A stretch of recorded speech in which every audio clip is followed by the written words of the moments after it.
God could have just spoke the 10 commandments, but he wrote it with his own finger and gave it to Moses to give to the people. And he didn't use papyrus. He had several trees. He was the creator of trees. He could have wrote it on paper, but he wrote it in stone, so that when Moses took it down to humanity, took it down to the old saints, they would not only see the fiery writing of God's hand, but also they would see the stone. The water couldn't wash it away. The wind could not blow it away. It was unmovable. Where he set the word, it would stand. Where he placed it, it was unmovable. It had so many qualities to it be written in stone. Sister, you understand what I'm saying? So when God says a thing, what he did, he gave a pictorial outline of a spiritual reality. That pictorial outline was so that they could understand that when I say something in atmosphere, the reality of it is unmovable. Look at somebody next to you and say, he is unmovable. Unmovable. Say it again, unmovable. No, you're talking to people who've been through something. Tell it, his word is unmovable. You're talking to people who've had tears and pains and cried in private and wrestled and wondered, am I ever going to get through this?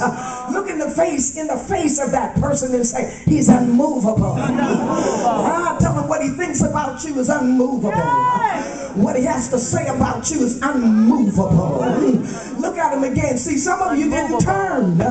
See, that's why you got to have the right place and the right people come. Because then they're invested in your healing. Look at somebody and touch and say, aren't you invested in my healing? He said, well then talk to me, baby. Talk to me. Talk to me about Jesus. Talk to me. It's unmovable. Mother can change minds and dad can change minds, but God wants to distance himself from the thinking of humanity to a God pattern that we look up in awesomeness, even in these days of all that we have just come through, so that we can understand he is unmovable. Sisters and brothers, the immutability of God.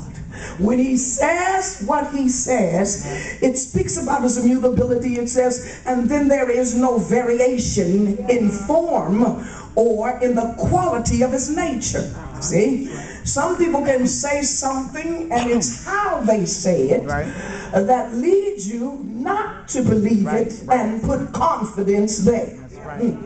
Oh yeah, you just had that display on CNN lately when they were talking about a night co-host, and but because his genre of format is normally comedy, his comedic confession was with sincerity. Come on, Bishop. The audience laughed even in the midst of his sincerity because they presumed he was being comedic. His confession was being honest. I did this and still they laughed. Yes, they did. It's because God, in his immutability, there is no variation in the form or the quality of his nature. See, because his nature is comedic, then his character, even when it's trying to be sincere, comes out in a comedic way. That's his nature, that's his variations, that's his form, that's the quality of who he is. But when you talk about God, the old folks used to say, God's nothing to play with. What he said, he'll do. And because of his word and the nature or the character behind what he says, when he says what he says, it is believed. If he said he will do it, we believe he will do it.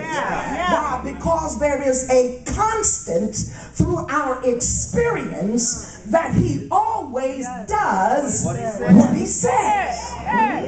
Yes, sisters and brothers. So the New Testament Greek would say in declarative about the immutability of God, it would say to define immutability with God, they said it just comes down to two words. It just says strong and able.